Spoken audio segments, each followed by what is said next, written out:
Então o trono ele traz em si um símbolo. Por exemplo, se você vai numa sala, tem uma mesa. Nessa mesa tem várias cadeiras iguais.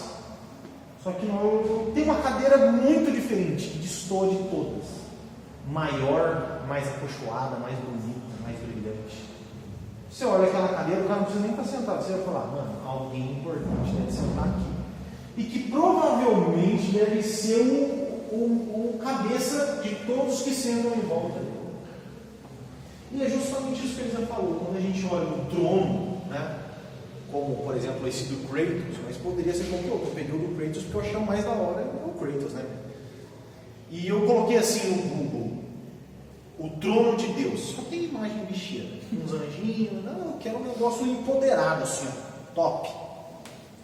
Porque é justamente essa noção que nós precisamos ter. Um cara sobre o trono, dominando todas as coisas. Aí você falou aqui sobre poder.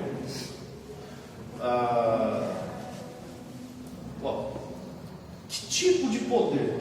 Poder, por exemplo, o poder de transformar água em vinho? Poder de, por exemplo, fazer um sapo virar um príncipe? Ou poder, mas fala assim, poder, força física. Pode ser também. Manipulador. É que quando está escrito ali, ó, Deus é soberano.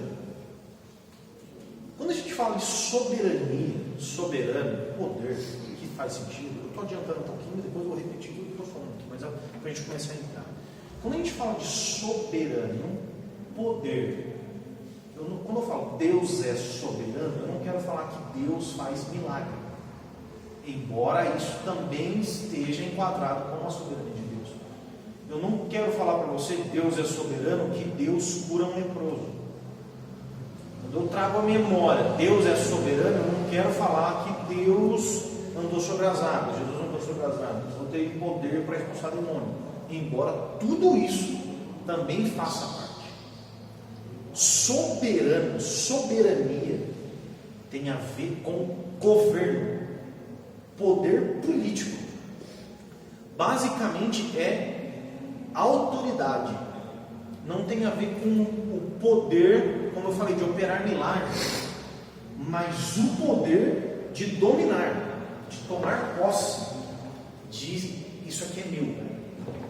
Isso é meu, tá?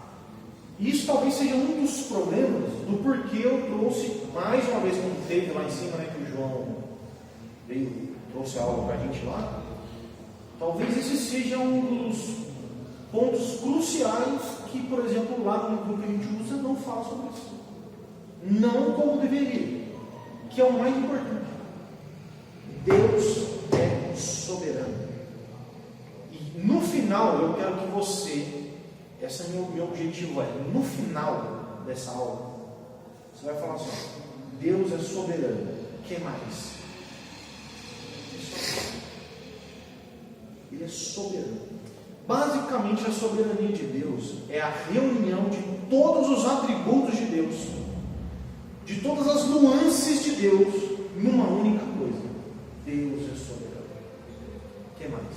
Ele é soberano. Então a gente vai entender isso hoje, tá?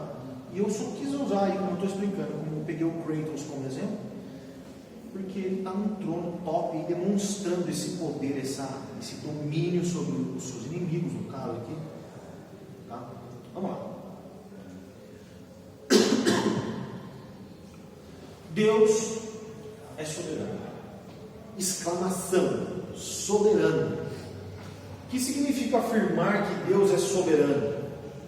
Os homens, de um modo geral, acreditam que Deus é soberano, mas provavelmente só acreditam nisso de uma forma superficial, ou afirmam uma soberania limitada. No final das contas, o Deus soberano só é soberano num plano secundário. Ou podem afirmar que Deus é soberano, mas não sabem definir o que isso significa. Todo mundo, de modo geral, fala que Deus é soberano. Só que em alguns momentos você vai ver um limite da soberania de Deus. Por exemplo, Deus é soberano. Só que o homem pode fazer coisas que meio que o homem ele tem um certo breque que faz assim, ó, Deus vem até aqui, essa linha, daqui para lá Deus não passa. O que é soberania? É o que eu acabei de falar, é poder, como a Isa definiu. Mas a gente não pode pensar no poder sobre as doenças, de fazer milagre. Mas soberania é um poder político, é governo, é autoridade, domínio, é controle. Claro que tudo isso faz parte também de fazer milagres, mas o conceito básico de soberania é esse controle, é esse sentido de governo e controle absoluto. Tendo isso em mente, como é possível afirmar que Deus é soberano e ao mesmo tempo acreditar que essa soberania vai até a página 2, ou uma soberania limitada? Como eu posso afirmar? Deus é soberano, mas até a página 2 Deus é soberano. Lá já não é mais. Se Deus é soberano e tem limite, ele permanece soberano? Faz sentido a seguinte frase: Deus é soberano, mas. Posso também afirmar: Deus é soberano no céu, nas regiões celestes, mas na terra a sua soberania se limita. Faz sentido eu afirmar isso? A verdade é que, analisando de uma forma humana, isso faz sentido. Eu poderia, por exemplo, dar um exemplo aqui. Os Estados Unidos é um país soberano, dentro do seu território e das suas colônias. Os Estados Unidos não tem poder nenhum sobre a Amazônia, por exemplo. Aqui ele não é soberano, mas lá, Estados Unidos, aqui não, aqui é nós que manda. Percebeu? Que a soberania, ela de certa forma, no nosso sentido humano, ela tem um certo limite. Tá? Então, o dono da Microsoft, ele é soberano na Microsoft, no Google. Tá? Então faz até um certo sentido. Um rei, por exemplo, ele tem um limite do seu reinado. E para lá do seu reinado ele já não é mais soberano. Tá? O problema é que nós estamos falando de Deus e precisamos saber se Deus é soberano absoluto ou se em determinadas situações ele não é soberano. Por que eu botei determinadas situações aqui? Lembra? Poder, domínio, autoridade, controle sobre todas as coisas. Esse é o conceito básico de soberania no sentido de Deus. Mas o que eu quero perguntar é: Deus é soberano de fato sobre todas as coisas? Eu tenho algumas perguntas aqui que vão arrepiar nossos cabelos. Por que eu estou perguntando isso? Por que eu quero que vocês pensem se Deus tem limite? Pare e pense um pouco. Há um tempo atrás no Brasil, um anestesista estuprou uma mulher em trabalho de parto. E que para mim aquilo foi a pior notícia que eu já vi na minha vida. Eu cheguei a chorar de raiva, de ódio na minha casa. E quanto mais as coisas iam aparecendo, mais eu tinha ódio e rancor no meu coração. Uma das piores cenas que eu vi nesse caso foi 2 policiais indo até o cara, ele estava sentado, e eles assim, senhor, por licença, nós temos um vídeo em flagrante que mostra que o senhor estuprou uma mulher em trabalho de parto. Vocês têm um vídeo? Pois é, nós temos um vídeo e nós queremos, por favor, que o senhor se entregue para que nós venhamos algemar você. Eu não posso ser policial. Quando eu vi. É algum trabalhador, alguma coisa que não tem nada a ver, eles pegam e começam a fazer violência para a pessoa. Pode ser, não, isso é errado também. O fato é, cara. Mas eu acho que só fizeram isso porque estava filmando. Pode ser, mas é que tinha uma mulher. Aquela mulher, a vontade dela era dar na cara daquele homem, pode ter certeza. Se ela não deu na cara dele, continua na delegacia. A questão é que quando eu vi aquilo, eu falei, aí que mora a minha pergunta: onde que está a soberania de Deus? Se Deus, vocês já ouviram uma pergunta assim, se Deus é bom, se Ele controla todas as coisas, por que Ele não manda chover dinheiro na África para matar a população do povo? Ele não é soberano? Ele não controla? Ele não tem todo o domínio sobre as riquezas do mundo? Por que Ele não faz, sei lá, está chovendo hambúrguer? Chove comida lá, cara. Ele já fez chover comida, né?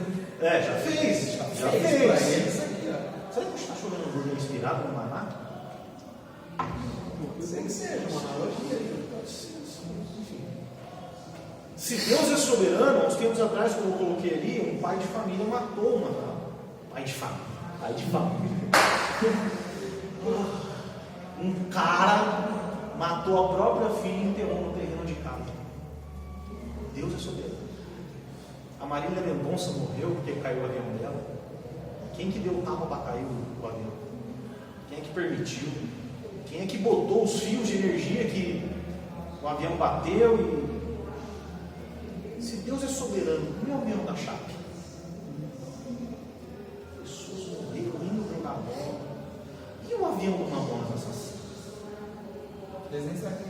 Vocês não sabem, né, Mamonas Assassino? Deve saber, vocês já estão ouvindo dele. Se Deus é soberano e controla todas as coisas, cadê Deus? Onde que está Deus?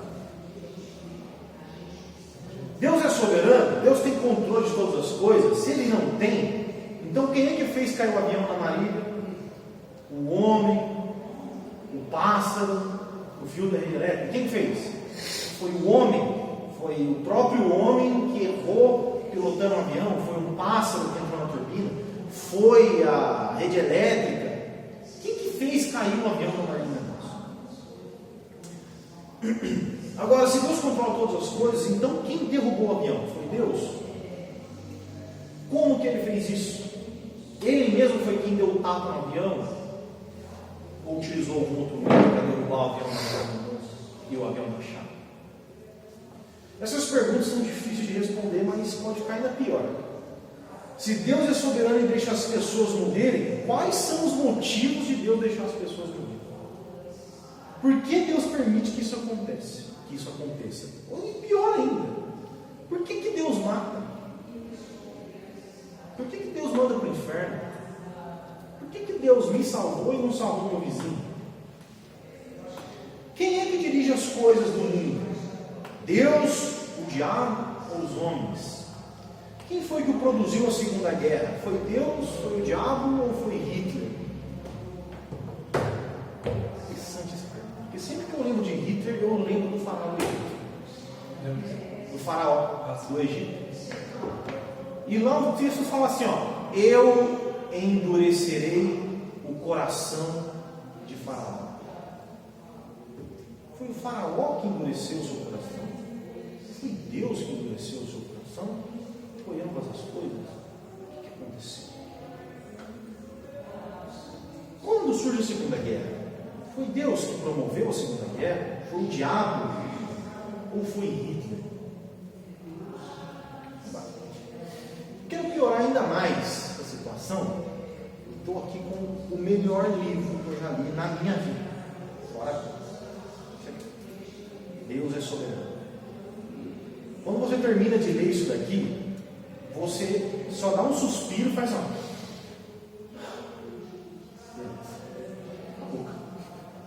Isso daqui é um tiro na arrogância do homem.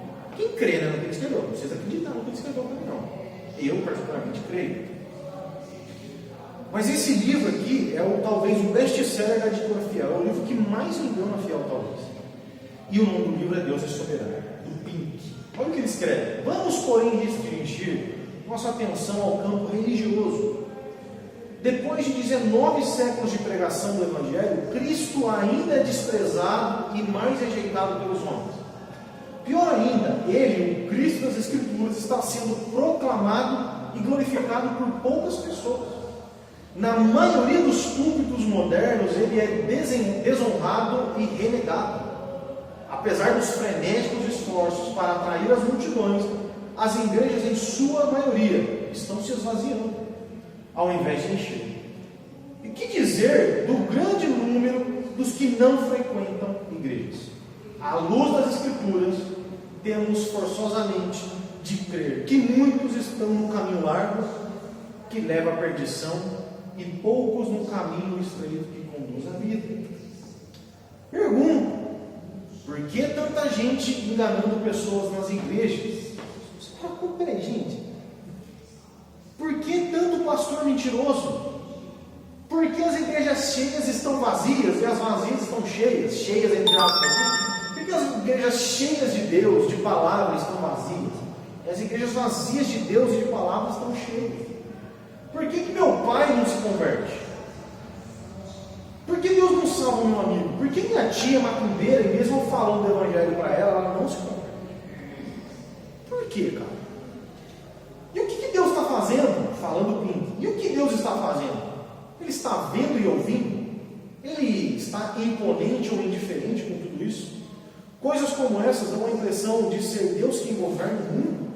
Tudo não parece indicar que o diabo tem mais a ver com as coisas dessa terra do que Deus? É isso que dá a impressão. Um pastor mentiroso, vagabundo, safado, um cara que estupra a mulher no momento de parto, um pai que mata a filha e enterra no quintal de casa. Não, isso é um capeta puro. É verdade. É verdade. É o capeta, Satanás purinho. É o demônio.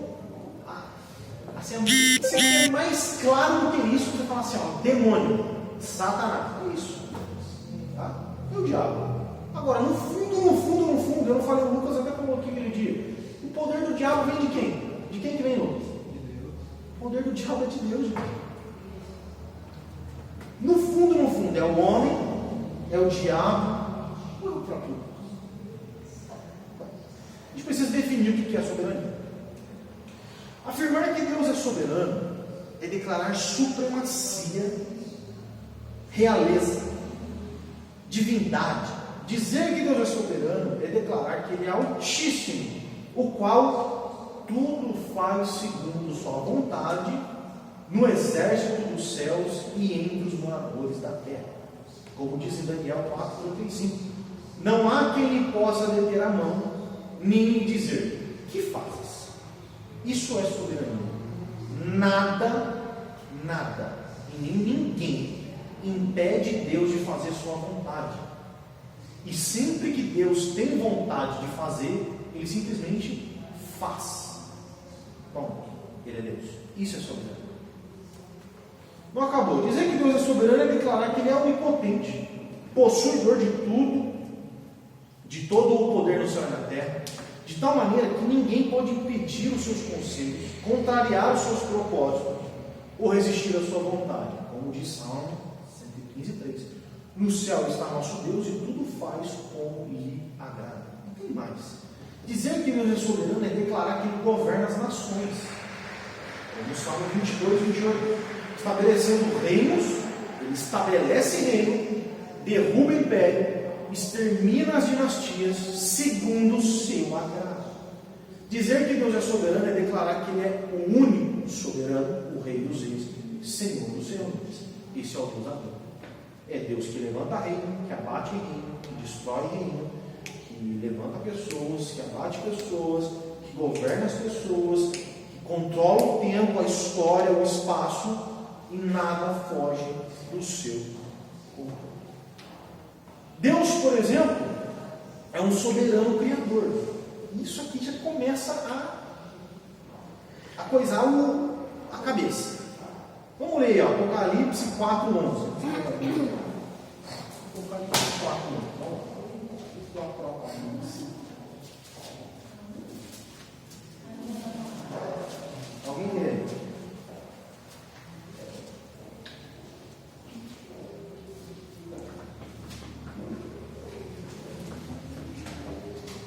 Apocalipse 4:11.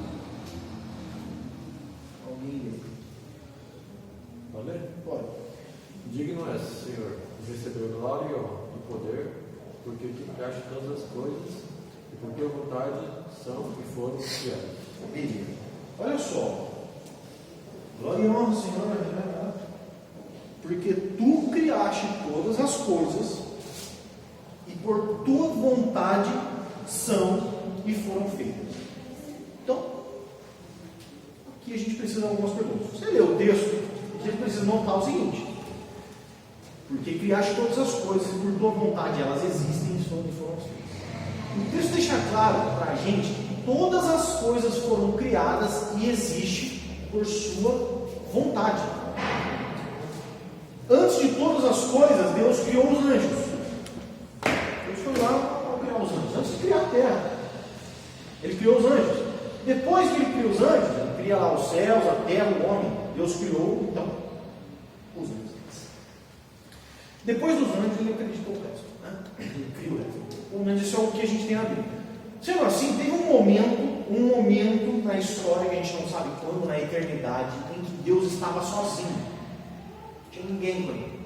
Era ele, não tinha anjo, era ele, o Espírito Santo e o Filho Jesus, coeternos, existentes em si mesmos. Estavam eles sozinhos, sem ninguém. Mesmo estando só e mesmo que nada lhe tivesse sido criado, Deus já era soberano. Naquele momento ele estava sozinho. Ele já era Deus onipotente, onisciente, onipresente, soberano, santo, amoroso, ira, justiça e tudo mais. Ele já era, não precisava de nada, absolutamente nada. Então ele criou os anjos, depois a terra e tudo que nela há. Tudo isso foi feito segundo a vontade de Deus. Pergunta: e se Deus quisesse criar 2 terras? Se Deus tivesse vontade de criar 25 luas? Se Deus tivesse vontade de criar só as vacas e os gaviões e não quisesse criar o homem e todo o resto da vida na terra?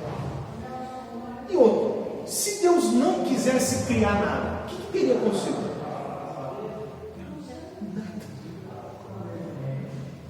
Se Deus não quisesse criar nada, nada teria sido criado. Ponto. Parece lógico, óbvio, claro. Só que a questão é, segundo a sua vontade, ele criou. Se ele criou, é porque é da vontade dele. Se ele não criou, é porque não foi da vontade dele. Agora, simples assim. Agora, eu quero que vocês parem a pensar que ele estava num momento sozinho, sem ninguém. E não precisava.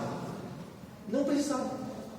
Uma coisa é, eu tenho vontade de criar uma empresa e ganhar dinheiro. Você tem vontade, tem uma missão, tem um sonho, não sei o quê. Quando é que passou a variável na cabeça de Deus? Assim, vontade de criar a terra. Nossa. Vou criar. Se não tivesse passado na cabeça de Deus, eu não teria criado. E eu não estaria aqui. Simples assim. Ele é um soberano criador. E o que isso quer dizer? Ninguém chegou lá em Deus e falou assim: Deus, você não acha bom você dar uma criada nos bagulhos, não? Você está muito sozinho, cara. Sabe, você está muito solitário, você precisa de companhia. Então você não acha? Pelo menos uns anjinhos. Não. Ele simplesmente falou assim: segundo a minha própria vontade, os meus próprios conselhos, os meus próprios desígnios, os meus próprios decretos, haja luz e ouve. Isso é Deus. Isso é soberania. Essas perguntas parecem ridículas. E se Deus quisesse criar um homem com 4 cabeças? Teria sido criado um homem com 4 cabeças. Teria um propósito, um porquê de Deus ter feito isso. São especulações. Mas a pergunta central para a gente entender o soberano criador é: independente se Deus criou ou não, quem é você para questionar se ele criou ou deixou de criar? Justamente por ele ser soberano, lembra, gente, Deus é sábio, santo, justo, reto, íntegro, verdadeiro, com a sua variação, eterno, etc. O fato dele ter criado já me impede, o fato de um ser como Deus ter criado alguma coisa, já me impede de perguntar para ele assim: por que você fez isso?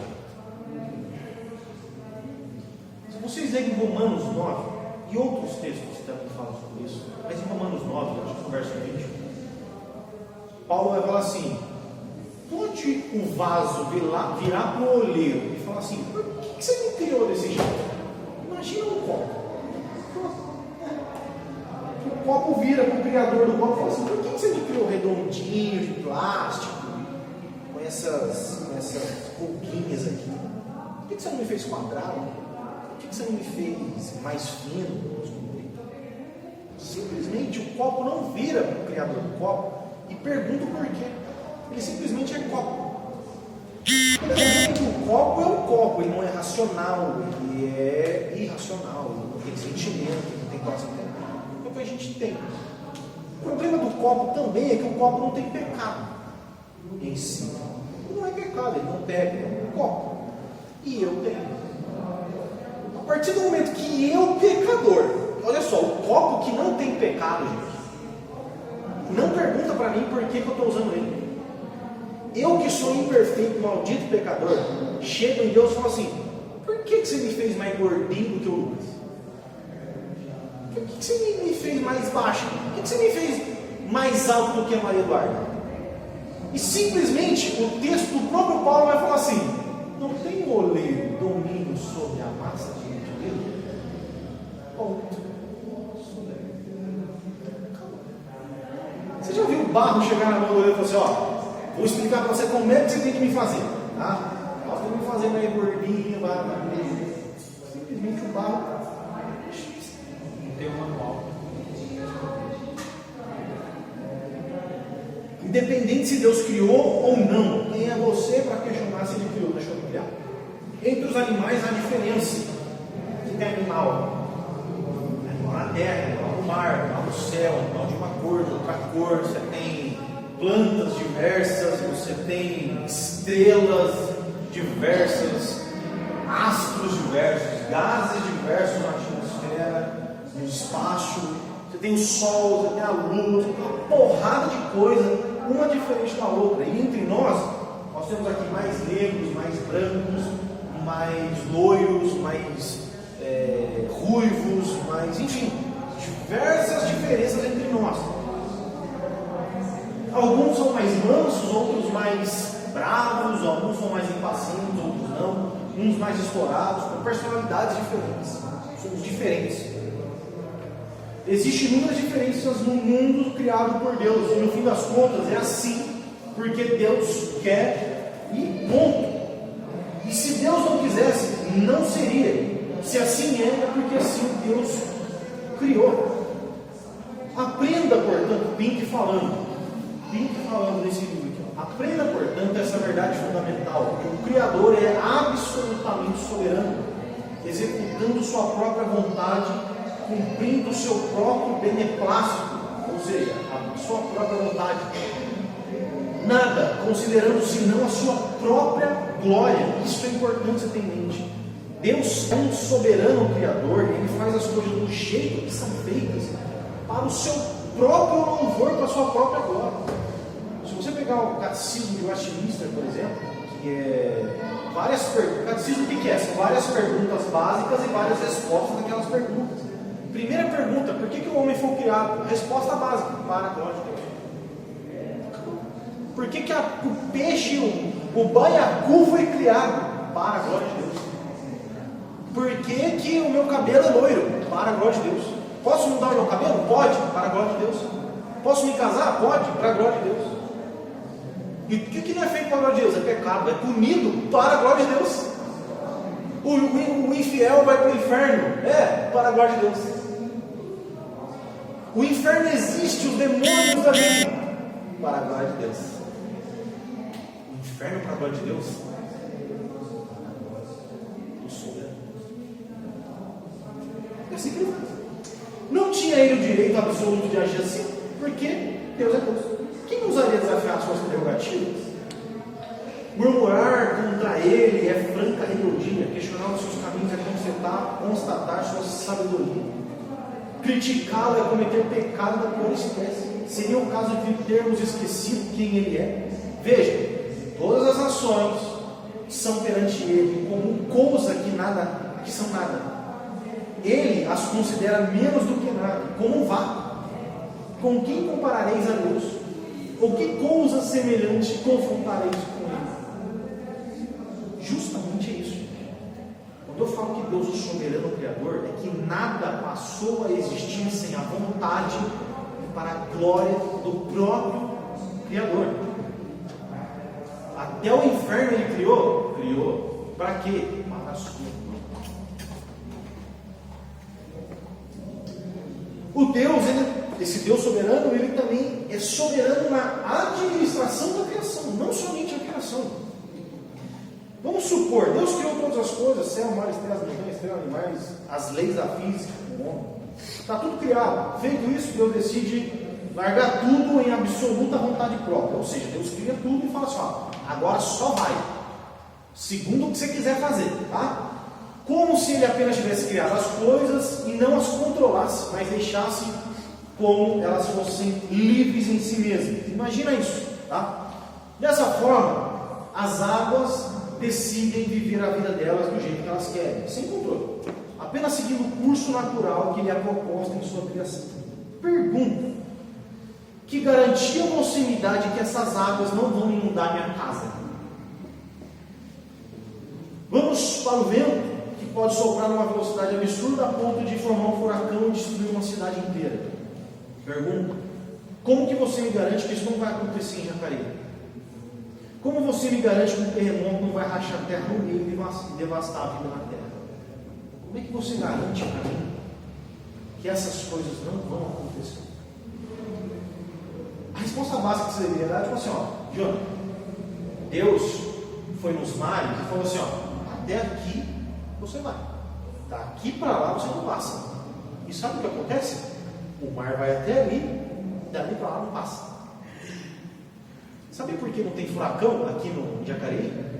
Porque Deus fala assim, ó, em Jacareí não vai ter furacão. Sabe por que tem furacão lá nos Estados Unidos? Porque ele fala assim, ó, Estados Unidos, aqui vai ter furacão. Quem criou o vento? Deus. E quem administra o vento? Deus. Ah, mas aí em Caraguá não vai ter tsunami, pelo menos por enquanto. Mas e lá no Japão? Opa, que lá vai ter. Por quê? Eu falei para os mares, nesse aqui você pode ir. E lá em Caraguá? Não, Caraguá não quis deixar. Por quê? Porque eu que sei. Eu que sei. Eu que faço. Isso é soberano. Tá? Como é que eu garanto então que um furacão não vai acontecer em Jacareí? Pelas leis naturais que o próprio Deus estabeleceu. Em Jacareí não é propenso a isso acontecer. Agora, pode acontecer? Pode. Se acontecer, Deus, Ele decretou a sua permissão de acontecer. Gente, hoje, Deus é tão soberano e maravilhoso que hoje Ele decidiu abençoar o computador, não está me atrapalhando, está indo. Dá uma coisa ali, né? Você viu? Mas você não devia ter falado ainda. É, pode ser que não fala, né? Elogia e dá pau. Mas hoje eu estou apertando e o negócio está indo. Isso é bom.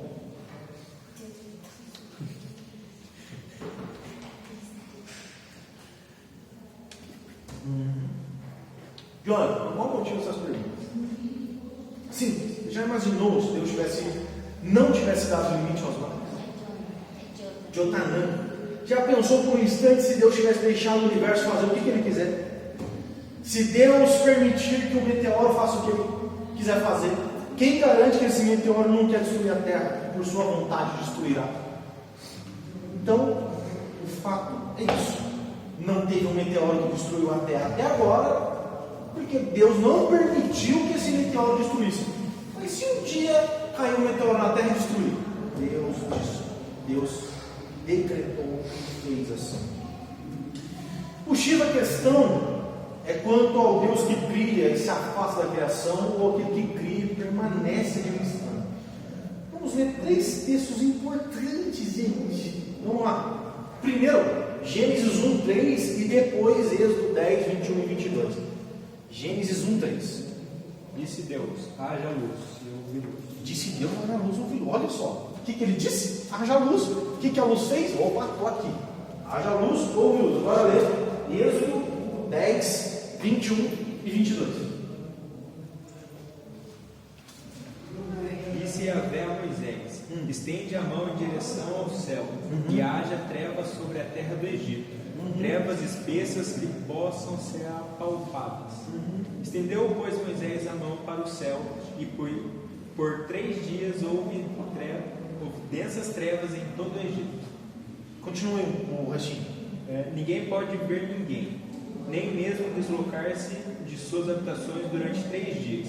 Apesar disso, todos os filhos de Israel tinham luz natural nas terras que habitavam. Isso é Deus.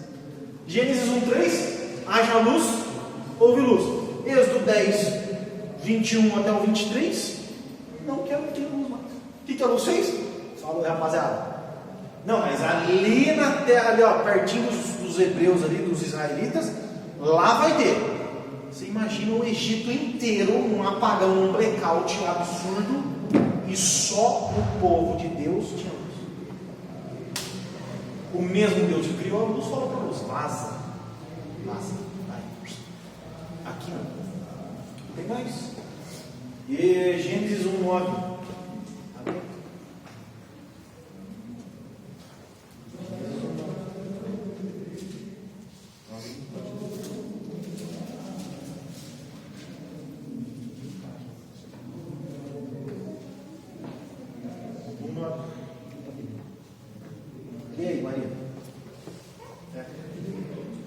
você tem a voz bonita, ele vai Porque Deus quis assim. Deus quis assim. Deus soberanamente me estipulou para falar para você ler.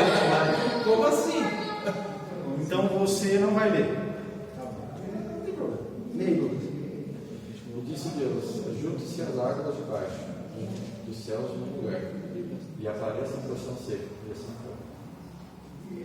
Deus falou para as águas: ó, vocês vão se juntar. Provavelmente são as torrentes de água que estão debaixo da água. E provavelmente tem mais água embaixo da terra do que sobre a terra. Deus estipulou: vocês vão ficar debaixo da terra. E elas foram. E falou para os mares: ó. Agora Gênesis 6, 17 e 7, 11 e 12.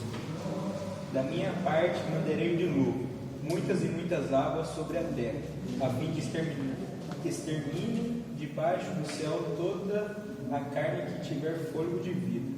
Tudo o que há sobre a face da terra deve parecer.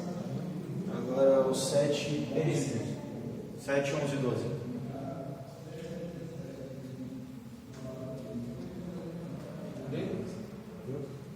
Já. A gente tá com minha No Bíblia. ano 600 da vida de Noé, no mês segundo, os 17 dias do mês, naquele mesmo dia se romperam todas as fontes do grande abismo, e as janelas do céu se abriram. O mesmo Deus. E houve chuva sobre a terra 40 dias e 40 minutos. O mesmo Deus que estipulou os limites, em determinado momento ele falou assim: ó, não tem mais limite. Arrebenta com tudo. Enquanto em 40 dias e 40 noites houve grande chuva, e essas águas que estão debaixo emergiram por 40 dias e devastaram a terra e toda a vida que tinha na terra. Detalhe. Provavelmente aqui surgiu o que nós chamamos de Pangeia, que é o deslocamento, né, dos continentes. Se você pega das placas, tá? Quando você pega, por exemplo, o Brasil e a África e junta, os dois dão certinho um no outro. Provavelmente isso aconteceu no dilúvio. Deus arrebentou com tudo, através da sua soberana vontade e do seu decreto. E detalhe, existem algumas ideias que falam que o dilúvio foi local, ou seja, aconteceu onde estava Noé, em uma parte grande ali, ou o dilúvio mundial, onde o mundo inteiro foi inundado e destruído. Eu sou daqueles que acreditam que o mundo inteiro foi destruído por Deus. Isso eu quero dizer que o mesmo Deus que estabeleceu o limite dos mares e das torrentes de água para não destruir as pessoas, foi o mesmo Deus que liberou os limites para matar as pessoas. Todo mundo, tirando Noé e a sua família, morreu. O que eu quero dizer com isso? Que tinha criança de colo boiando na água, tinha mulher grávida morta, tinha pai de família morto. Tá? Então, isso é um Deus soberano. Tem mais. Gênesis 11, 11 e Êxodo 10, 12. Veio.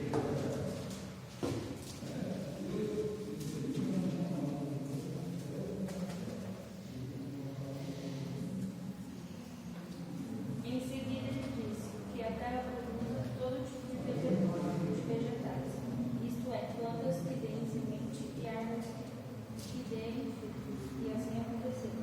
Então Deus mandou criar todos os vegetais, plantas que dão semente, árvores que dêem frutos, para o benefício do próprio homem, para que o homem pudesse comer, se alimentar, etc. Agora lê Êxodo 10, 12.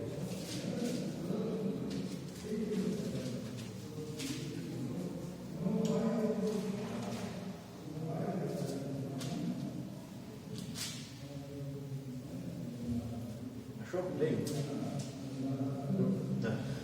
Então disse o Senhor a Moisés: estende tua mão sobre a terra do Egito, para que os gafanhotos venham sobre a terra do Egito, como toda a erva da terra, tudo o que deixou a sair. O mesmo Deus que mandou surgir plantas e criou os gafanhotos, utilizou os gafanhotos para destruir as plantas que ele não criou. E todas as pragas do Egito, todas, sem exceção, é Deus administrando a sua criação. Ram, ele que fez. O Nilo que se transformou em sangue, as águas, ele que fez. Densas trevas, ele que fez a luz. A morte dos primogênitos, a mesma coisa. Piolho, etc.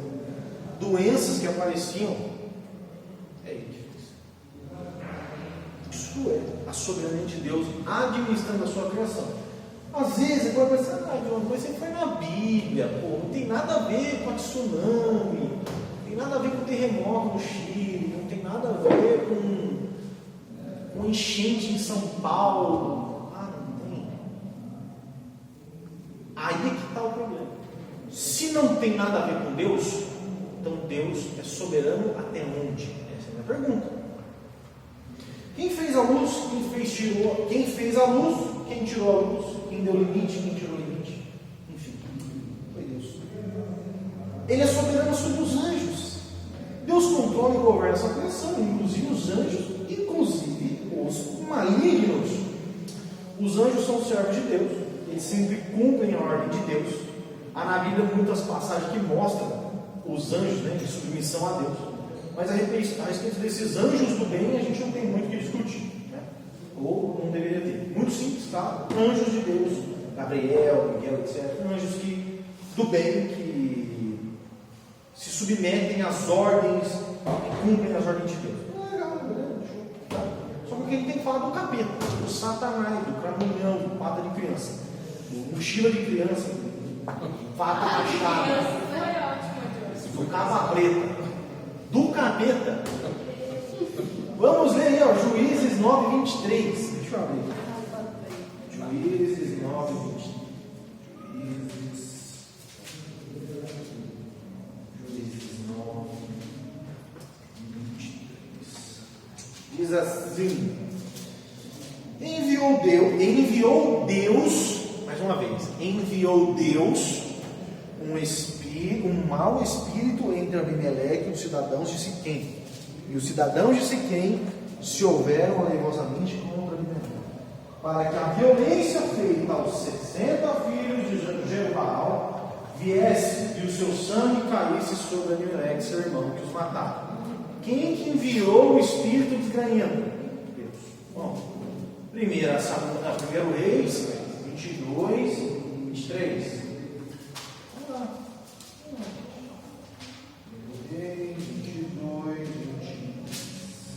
Vamos lá.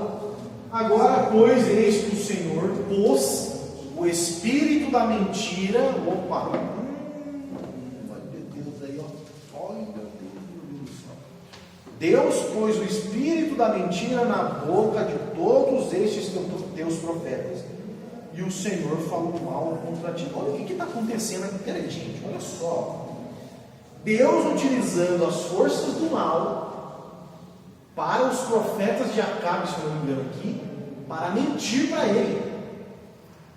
Deus falou assim: ó, você vai cair numa mentira que eu vou autorizar, usar e promover a mentira para que você. Gente, vocês acham de verdade? Vocês acham que as pessoas estão sendo enganadas por pastores malditos e vagabundos? Só porque, assim, eu sou trouxa, eu sou idiota e eu vou ali ser enganado? Você acha que tem alguém que fala assim: você que vontade de ser enganado hoje, vou numa igreja de sem vergonha? Você acha que tem isso? Quem é que levanta os pastores vagabundos, malditos, sem vergonha? É Deus, cara.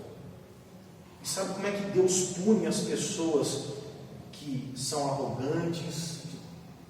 Deus utiliza os pastores malditos, vagabundos e safados para enganar essas pessoas. Como fez com Acabe. E outras passagens, por exemplo, de Jeremias, é mesmo? Jeremias estava lá, eu esqueci o nome do rei também. O rei falou assim: vamos chamar o profeta Jeremias. Beleza. Jeremias chegou: o que você tem para falar para nós aí? Daqui 40 anos, quando todo mundo morrer, que vocês vão voltar para a terra de vocês. 40 anos. Aí os caras: 40 anos é muita coisa. Aí não tem como. Aí não. Chama os outros profetas aí para ver o que eles têm para falar. E a Bíblia fala que Deus inspirou aqueles profetas para mentir para o rei. E aqueles profetas falam assim: não, 2 anos já que vocês têm. Quem que vocês acham que eles acataram? Jeremias com 40 ou os caras pararam 2 anos? Entenda isso, gente. As pessoas são enganadas muitas vezes. Não é porque Deus quer. É incrível. É intrigante pensar nisso. Cara. É intrigante. É uma frase que não é possível. Só que está aqui, cara. Pelo menos é assim que eu percebo. Tá? Samuel 16,14. 1 Samuel 16,14. Esse aqui é o espírito maligno que vai até Saul. Mesma coisa. Mas vamos lá para Marcos 5,12. Pode ler, Marcos 5,12. Pedirão a Deus com insistência, antes de ficar naqueles porcos. Deixem ficar neles. Olha só. Aí eu acho que depois Jesus até fala, né? Pode ir para os porcos. Eles chegam em Jesus e falam assim: ó, Jesus, você pode autorizar, por favor? Porque, tipo assim, a gente está atormentando esse gadareno que já tem mocota. Aí uma galera, uma legião de demônio aqui atormentando esse cara, ele anda pelado. Então a gente está endemoniando ele. Você pode, com a vossa licença, ó mestre, você pode permitir que a gente vá para os porcos? E Deus fala assim: ó, Jesus fala, permissão concedida, pode ir para os porcos. Só assim eles vão para os porcos. Jesus vai falar assim: não, vai embora e não vai para os porcos. Até para eles entrarem nos porcos, eles precisam falar assim: por favor, vossa senhoria pode permitir que eu vá até os porcos? Permissão concedida, pode ir. É assim. Perceba que o propósito de Satanás está sujeito à vontade e ao controle de Deus. Os demônios, querendo ou não, cumprem a vontade de Deus. O diabo é usado por Deus e nada pode mudar isso. Além dessas coisas, ele só faz aquilo que Deus permite fazer.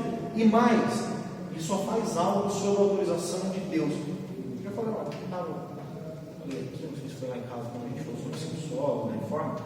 Martinho Lutero tem uma frase épica, milenar: o diabo é diabo de Deus, é um cão feroz na coleira de Deus. Isso é o diabo. E a soberania de Deus a respeito da salvação. Deixa eu explicar isso. Soberania de Deus, a salvação. Jonas 2,9. Aqui a gente começa a apertar o calo aqui.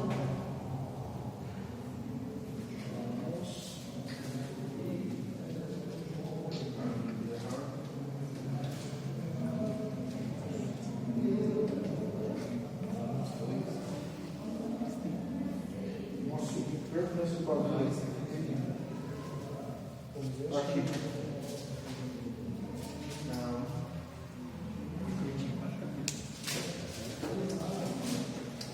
Aqui, Jonas 2,9. Mas eu te oferecerei sacrifício com a voz do agradecimento. O que votei e pagarei. O que eu prometi eu pagarei. E ele termina falando: do Senhor vem a salvação. Do Senhor vem a salvação. De quem é a salvação? Do Senhor. Se a salvação é de Deus, por que Ele não salva todo mundo? Se Ele salva alguns, não poderia salvar os demais? Será que estes não salvos são tão pecadores que a salvação de Deus não os alcança? Será que os perdidos são tão pecadores que não merecem a salvação de Deus? É só a gente ler Timóteo 1,15 e Paulo vai falar. Esse texto é maravilhoso. Timóteo 1,15 e Paulo fala: esta é uma palavra fiel e digna de toda aceitação, que Cristo Jesus veio ao mundo para salvar os pecadores, dos quais eu sou o principal. Em algumas traduções pode estar: dos quais eu sou o maior de todos os pecadores. Paulo se considera o maior de todos os pecadores. Eu não sei se ele chegou a conhecer o cara que estuprou a mulher, eu não sei se ele chegou a conhecer Hitler. Mas enfim, ele se considera, talvez por perseguir a igreja de Deus, Paulo era um matador de crente. E ele falou assim: Deus veio para salvar os pecadores, nos quais eu sou o maior de todos eles. Ou seja, a salvação de Deus alcançou o maior dos pecadores, o maior de todos. Se Paulo foi o pior, como ele mesmo afirma, por qual motivo Deus não salva os que pecam menos que Paulo? Será que eles têm um coração extremamente endurecido a ponto de Deus não conseguir passar essa barreira? A resposta para essa pergunta se encontra na Bíblia. Mas você pode encontrar as respostas na sua própria vida. Isso é uma coisa, esse exercício. Praticamente tudo que eu estou fazendo aqui está no livro do Bíblia. Mas a sua própria vida. Não teve um tempo, Elias, na sua vida, que você não queria ouvir Deus? Se lembra de quando se assentaram na roda dos escarnecedores e tombavam os crentes? Traga à memória os dias que você não se importava com Deus e não se importava de estar longe de Deus. Teve esse dia, eu tive esse dia, eu era. Quem mais aqui? Vocês estão tudo crentes de berço, né? Meu Deus, que privilégio. Fiquei com os dedinhos assim. Ah, é? Tem? Sim. Mas às vezes dá uma trabalhada lá, né? Mas se você olhar para a sua própria vida, como é que tudo isso mudou? O que te levou a abandonar os seus caminhos e ser humilde para reconhecer que precisa de Deus? Como que você mudou do ódio para o amor a Deus? A resposta é simples, que está lá em 1 Coríntios 15:10. Aqui, gente. 1 Coríntios,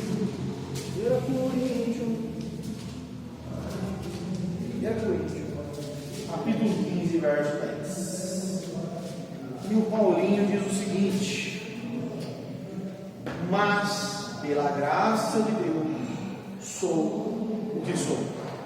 E a sua graça para comigo não foi vã.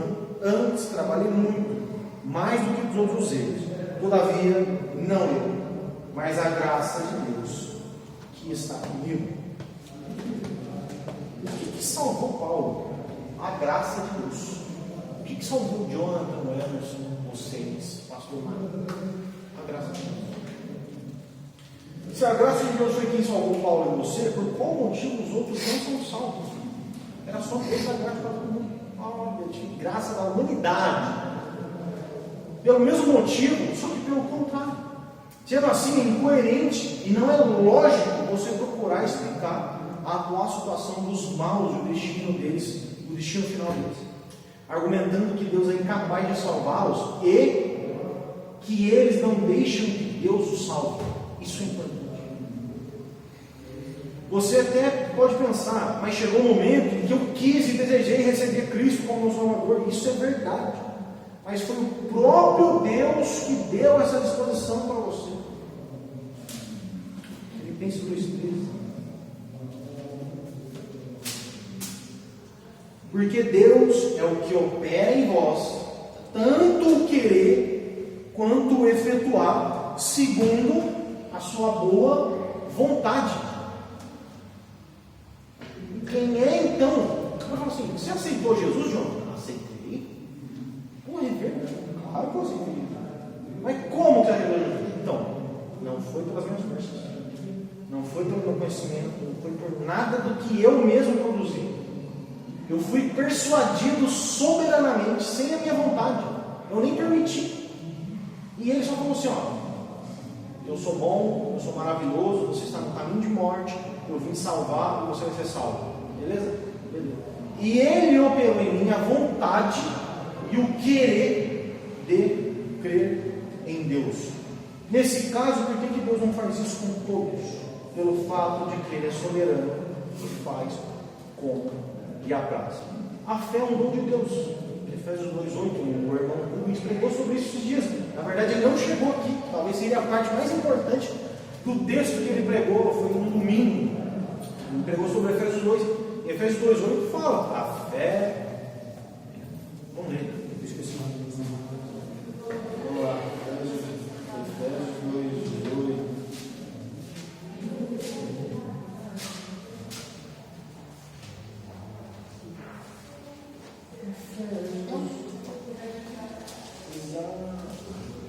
Porque aquele que operou eficazmente em Pedro para o apostolado, não tem gatos.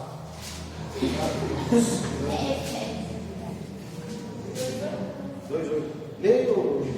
Foi pela graça de Deus que vocês são salvos, por meio da fé. Isso não vem de vocês, mas é um presente dado por Deus. Olha só, pela graça vocês salvos por meio da fé. Isso não vem de vocês, nem a graça, nem a fé. É um dom gratuito de Deus. E ele termina, Paulo, ele é monstro. Ele termina assim, ó: não vem das obras para que ninguém se glorie, porque somos feitura sua, criada em Jesus para as boas obras, os quais Deus preparou para que andássemos nela. Porque pela graça vocês são salvos, que é por meio da fé. Não vem de vós, é dom de Deus. Dom de Deus. É dom de Deus. Não vem das obras, para que ninguém se glorie. Não vem de nada de nós, nada, absolutamente nada. Lembra Jonas? A salvação de Deus. Embora a fé seja um dom de Deus, ela não é dada para todo mundo. Aí, ó, 2 Tessalonicenses.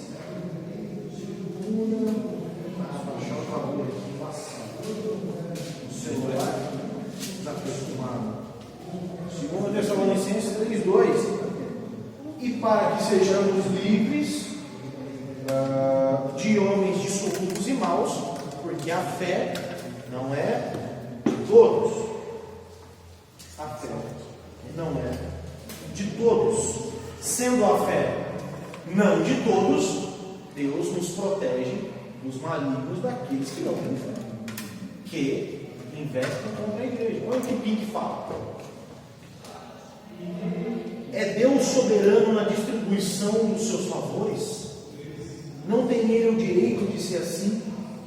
Existe ainda aqueles que murmuram contra o dono da casa? Então as próprias palavras do Senhor são resposta suficiente. E ele diz: porventura não me é lícito fazer o que eu quero, o que é meu? Deus é soberano na distribuição dos seus dons, tanto no âmbito das coisas naturais como das espirituais. A soberania de Deus quanto à salvação, operando, ou melhor, a soberania de Deus de um modo geral, como é que ela opera? E aqui é a parte de bater a cabeça na parede e sair gritando. Vamos voltar no início. Deus é soberano, governa o universo, nada foge das mãos dele. Se Deus governa todas as coisas, Ele governa segundo o seu propósito definido ou faz ao acaso? Se existe um propósito definido, quando este propósito foi estabelecido? Se ao acaso Deus muda as coisas conforme as coisas vão ocorrendo, como num jogo de tabuleiro, você pode alterar jogadas, estratégias, conforme o seu adversário mexe as peças. Se Deus tem um propósito eterno, então neste exato momento, todas as coisas estão em conformidade com o que Ele designou.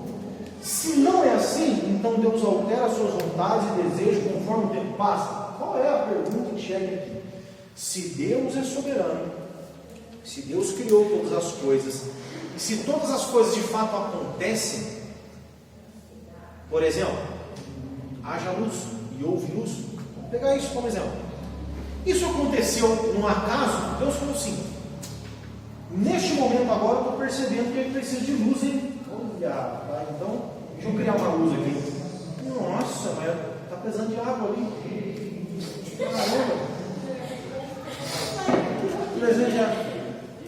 Alguém precisa administrar isso aqui. Nossa, vou botar alguém lá fora. Nunca imaginei. Olha a necessidade que surgiu agora. Caramba, meu povo está sendo oprimido. Vou mandar umas pragas lá. Quando que eu ia imaginar que isso ia acontecer? Se Deus é soberano e criador de todas as coisas, e criou haja luz e houve a luz, quando é que o desígnio da criação da luz existiu? Ele existiu durante o decorrer da história, ou ele existiu antes mesmo de existir história? Antes de existir tempo, antes de existir espaço, antes de existir átomo e matéria. Aí eu posso. Júlia nasceu, ó, Júlia nasceu. Meu Deus do céu, olha, quem diria, hein? O mosquito e a dona, me esqueci o nome. O nome da sua mãe, o nome do seu pai é muito mais fácil de lembrar. Na verdade é o nome dele. Thaís. O mosquito e a Thaís estão se coisando já.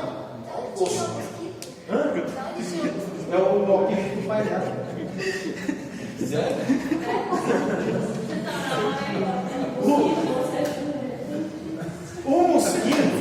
começando a ter um enrolo com a Thaís. Olha só, parece que vou precisar fazer alguém nascer. A mosquitinha. A mosquitinha. Nossa, quem diria que eu deveria te intervir agora que os dois estão se gostando? Oh meu Deus. Oh meu eu. Ou Deus designou todas as coisas antes de tudo acontecer. Antes de tudo acontecer, não é antes de acontecer do Diomedes com a Dona Tânia se encontrar. Antes de acontecer, é antes do Diomedes e da Dona Tânia. É antes de Abraão, é antes de Adão, é antes dos anjos.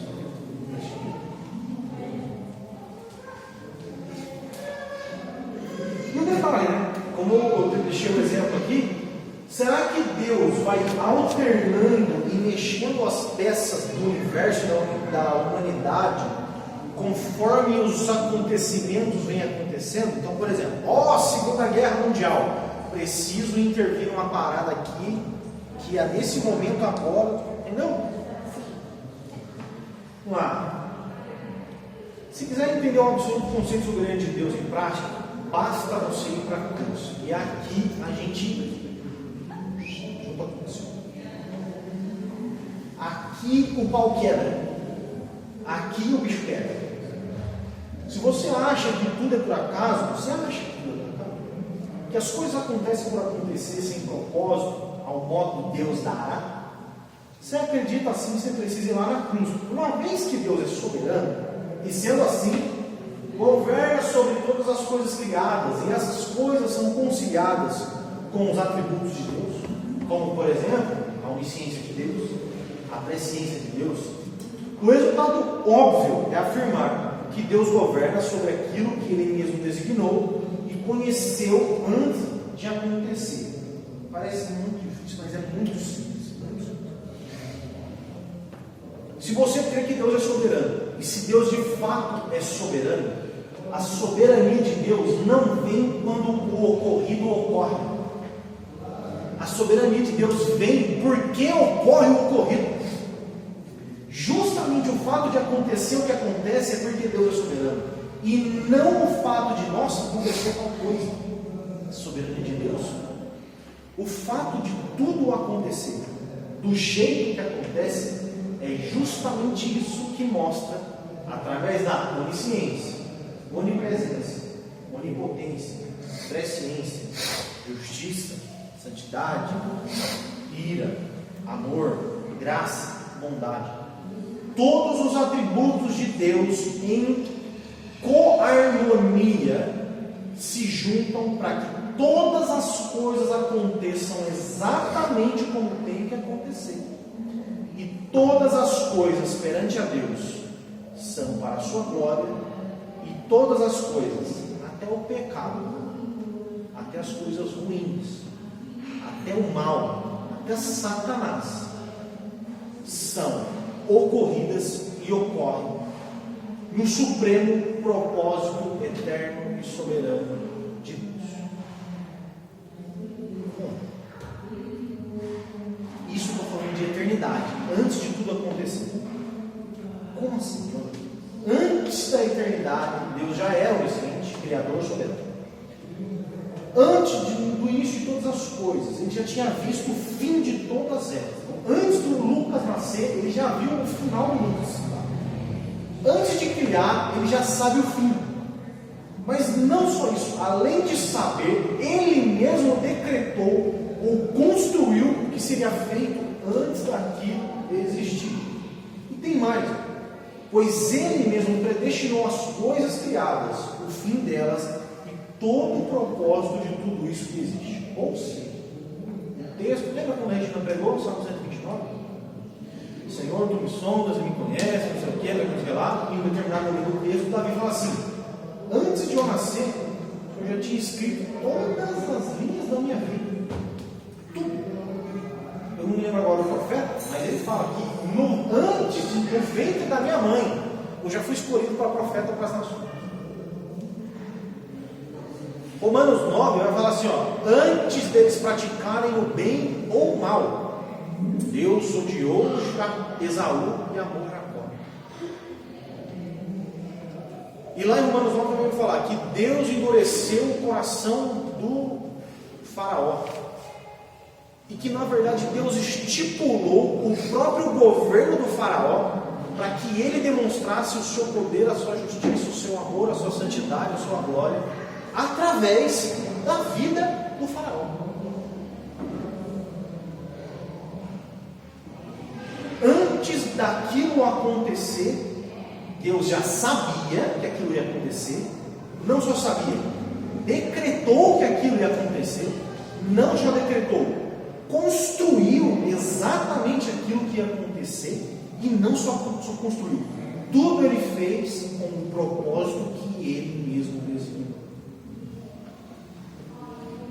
No final, vai ter uma perguntinha básica para vocês. Perceba que Deus soberano, eterno, onipotente, onisciente, etc., não só faz, como antes de fazer, já sabia todo o resultado do que foi feito. Não somente por saber e fazer, mas por decretar dessa forma. Parece difícil, mas é a parte mais simples, só que é a mais difícil de engolir. Isso é verdade. Vamos lá para a cruz? Eu já ensinei aqui para vocês que Jesus foi morto antes da fundação do mundo. Lá em Apocalipse fala, o Cordeiro de Deus foi morto antes da fundação do mundo. Ou seja, Jesus, antes da fundação do mundo, já tinha um propósito, já tinha um trabalho, já tinha uma função. O livro da vida também foi escrito antes da fundação do mundo. Jesus existe antes da fundação do mundo. Os eleitos de Deus foram elegidos antes do mundo existir. Antes do mundo existir, Jesus tinha um propósito: morrer pelos eleitos elegidos antes da fundação do mundo. Nas primeiras páginas da Bíblia a gente vai ver, Deus profetiza, Deus, próprio Deus falando: porém inimizade entre ti e a mulher. Essa daqui é a sentença, a punição que Deus está dando para a serpente, no caso é o Satanás. Ele falando assim, Satanás, o capeta, eu vou pôr inimizade entre você e a mulher. E vai sair então da mulher alguém que vai ferir a sua cabeça. Deus no Éden, Gênesis 3, ele profetiza: vai surgir alguém, filho da mulher, que vai pisar a sua cabeça. Especulação minha, isso aconteceu há aproximadamente 10 mil anos antes de Jesus ressuscitar. Antes. 10 mil anos atrás, eu estou especulando, pode ser muito mais, ou muito menos. Não sei já falei para vocês, mas eu acredito numa terra jovem. Esse negócio de terra ter bilhões e bilhões de anos não funciona muito na minha cabeça. Mas beleza, que seja também. Em um momento muito, muito, muito distante do fato que Jesus pisando a cabeça da serpente. O próprio Deus falou o seguinte: eu vou pôr inimizade entre você, entre a descendência da mulher e você, e dela vai surgir um caboclo que vai pisar a sua cabeça. Beleza? Deus falou isso mesmo. Em Gênesis 3, então, Deus falou.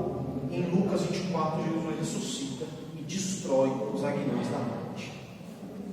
Pergunta: será que o acaso, as eventualidades, a vontade do homem, o universo, o cosmos, o alinhamento das estrelas, etc., que causaram o cumprimento dessa profecia, ou Deus, antes de existir qualquer coisa, havia decretado este evento? Se a gente crê na Bíblia, se você falar assim, não, a Bíblia é a palavra de Deus, é o meu guia, você vai precisar concordar comigo. Então Jesus, antes da fundação do mundo, o Cordeiro de Deus foi morto. O Cordeiro de Deus já tinha um propósito. Antes de existir mundo, Jesus já estava designado, já estava decretada a morte de Jesus na cruz. Antes de existir demônio, antes de existir Judas, antes de existir eu e você, antes de existir João Batista, antes de existir o Faraó, antes de existir qualquer coisa, a cruz já estava decretada. Se isso é eventualidade, é o acaso, é a consequência de fatos, é coincidências, então o propósito de Jesus foi imediato, no sentido dele: Jesus, eu preciso que alguém morra em favor dos caras aqui, e a gente precisa fazer um plano agora. Você vai? Vou lá e vou. Agora, se Jesus foi lá no começo de tudo, então este evento não é uma simples coincidência. E não lá em Gênesis apenas, mas todo o Antigo Testamento aponta para Jesus. inúmeras profecias, símbolos e acontecimentos pré-anunciados por Jesus. É o acaso? É a sorte? Joana, mas Jesus é Jesus, Deus controla Jesus e está tudo certo. Ele é o próprio Deus. Isso aí é de boa da gente engolir. Não, Jesus morreu de fato antes da fundação do mundo. Top. Mas Jesus era bom. Jesus ele entrou aqui na linha com Deus e cumpriu o propósito de Deus. Legal. Vamos falar de Judas então. E aqui, Judas, provavelmente seria então Judas pior pecador que Paulo? Eu acho que sim. Paulo estaria usando uma hipérbole dele mesmo. Eu acho que Judas foi muito pior do que Paulo. Vamos falar de Judas. Jesus é bonzinho, Jesus é o próprio. Vamos ler então, ó, Zacarias 10, 11. 10 a 11. Zacarias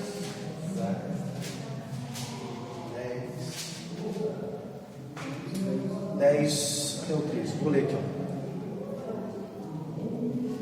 É do 11, 11, 10. E tomei a minha vara, suavidade e a quebrei. Tomei a minha vara, suavidade e a quebrei. Para desfazer o meu concerto que tinha estabelecido com todo este povo. E foi quebrado naquele dia, e conheceram assim os pobres do rebanho que me aguardavam, que isso era a palavra de Deus. E eu disse-lhes: se parece bem aos vossos olhos, dai-me o que me é devido. E se não parece bem aos vossos olhos, deixai-o. E pesaram, e meu salário foi 30 moedas de prata. O Senhor, pois, me disse: arroja isso ao oleiro, ou seja, joga isso para o oleiro. Esse belo preço em quem fui avaliado por eles. Esse belo preço é tipo assim: joga esse dinheiro aí para o oleiro, esse belo preço que me pagaram. Nossa, que preço top! É uma ironia. E tomei então as 30 moedas de prata e as arrojei ao oleiro na casa do Senhor. O que está acontecendo aqui, gente? O que está acontecendo? O livro de Zacarias se divide em duas partes. Do capítulo 1 ao 8, ele se trata principalmente dos eventos contemporâneos ao profeta, enquanto do 9 ao 14, que é onde a gente está, faz uma varredura ao longo dos séculos e tem um impulso messiânico. Esse texto, para você ver Zacarias, esses textos, é o Zacarias sendo pastor. Ele era um pastor. E ele começou a trabalhar para algumas pessoas do templo, para uma galera do templo, os sacerdotes, etc. Tá? Basicamente é isso. Cuidando das ovelhas, desses caras. Especialmente aí no capítulo 11, começa com a profecia de uma futura destruição que viria sobre a nação de Israel. Essa devastação seria o julgamento de Deus por causa da destruição do povo. Então, capítulo 11, antes da gente chegar aí onde a gente chegou, começa com essa profecia que o povo de Israel, a nação, seria destruída por causa do pecado deles. Então depois vem essa profecia que eu li, 11, 12 e 13. Agora a gente precisa ver os detalhes. O preço. O que acontece com Zacarias parece se repetir aí em Mateus 26, 15. Por favor, alguém? Leia aí, Lucas, Mateus 26, 15. O que me dareis caso eu vou lhe ser entregue? O que me dareis caso eu vou lhe entregue? E lhe pagaram o preço, 30 moedas de prata. Olha só, esse texto está falando que Judas chegou nos fariseus, nos escribas, e falou assim: ó, o que vocês querem? Quanto que vocês vão me pagar? Ele não negociou o preço. Ele não negociou o preço. Ele simplesmente falou assim: ó, quanto é que vocês têm aí para me pagar? Para eu entregar Jesus. E eles falaram assim: 30 moedas de prata. E ele não negociou, não pediu mais, não falou: nossa, vou pagar. Simplesmente era assim. Mateus 26. Esse foi o preço. Agora, olha lá em Zacarias. Zacarias, a mesma pergunta foi feita. Ele perguntou para os caras: se vocês acham que o meu trabalho de cuidar de ovelha foi legal, vê aí quanto vocês têm que me pagar. Agora, se vocês acham que não tem que pagar nada, também não paga nada. E eles deram para Zacarias 30 moedas de prata. Para frente. A prata, o profeta especifica lá em Zacarias, ele especifica que a composição metálica foi a composição metálica da cunhagem por qual a transição seria feita. Não foi de prata, não foi de ouro nem de cobre, foi de prata. O número exato de moedas foi profeticamente declarado: 30 moedas de prata. A quantidade não é acidental. 30 moedas de prata sobre a lei mosaica era o preço a ser pago para remediar os danos causados a um escravo que havia sido chifrado por um boi do vizinho. Ou seja, eu estou aqui andando de boa na rua e o vizinho descuidado deixa o boi dele fugir. O boi me dá uma frente chifrada, pode talvez me matar ou arrebentar minha perna, tá? Aqui então está o significado. Dano, e ao detalhe, esses danos, eu era um escravo, tá? Não era um cara normal. Se eu fosse um cara dono de posses, um Abraão da vida, um cara importante, um Melquisedeque, não seriam 30 moedas, mas eu sou um escravo que foi perfurado por um boi do vizinho. Quando isso acontecia, a lei estipulava: você tem que pagar 30 moedas de prata. Por quê? Porque essa pessoa não tem grande valor. A pessoa é um escravo. Aqui está o significado: Cristo foi para a cruz como servo de Deus. O Senhor, na verdade, era um servo ferido pelos pregos da crucificação. Boi que chifra, que traspassa. Para muitos dos judeus, ele era dispensável, um mero bem danificado. Perceberam o motivo deles oferecerem 30 moedas? É justamente por considerarem Jesus como um escravo qualquer. O dinheiro é devolvido. A profecia de Zacarias indicou que o dinheiro seria devolvido aos líderes judeus, os guardiões da casa de Deus. O registro de Mateus revela também que Judas, num lampejo de arrependimento, trouxe de volta as moedas aos príncipes, dos sacerdotes e aos anciãos. Daí a 11, 12. E eu disse, Zacarias: se parece bem aos nossos olhos, dá-me o que me é devido, e se não, deixa. E pesaram então o meu salário e deu 30 moedas. No 13 ele fala: o Senhor, pois, me disse: arroja isso ao oleiro, ou seja, larga isso por ele. Esse belo preço em que fui avaliado por eles. E tomei as 30 moedas de prata e as arrojei ao oleiro na casa do Senhor. Ele pegou Zacarias, pegou as 30 moedas, foi lá na casa de Deus e jogou as moedas.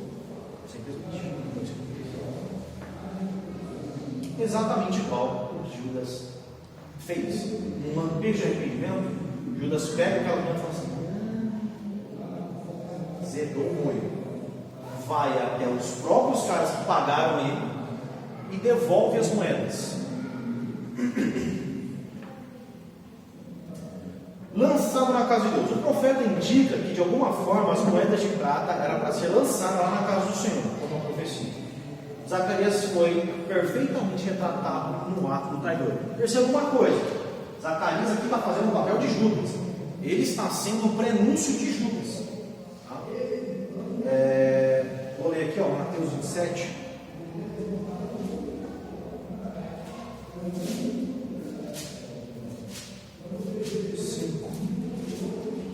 Diz o seguinte: e ele, atirando para o templo as moedas de prata, retirou-se e foi se enforcar.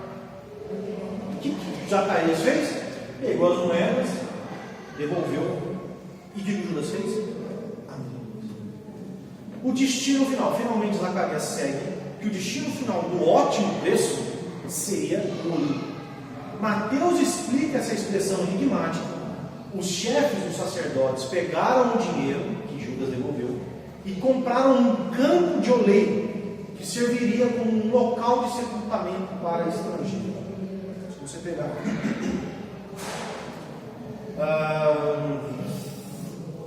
Judas devolve as moedas, 27,5 no 6.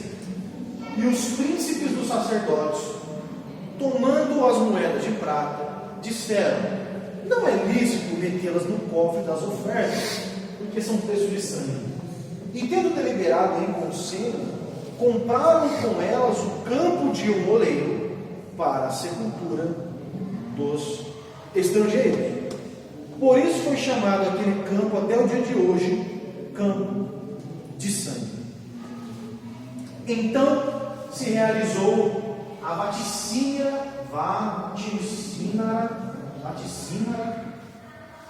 o profeta Jeremias. O profeta Jeremias, claro. Nesse momento, então, aí o escritor Mateus aqui vem e fala: neste momento, então, se realiza, se cumpre a profecia de Jeremias. Tomaram as 30 moedas de prata, preço que foi avaliado, que certos filhos de Israel avaliaram, e deram-nas pelo campo do oleiro, segundo o que o Senhor determinou.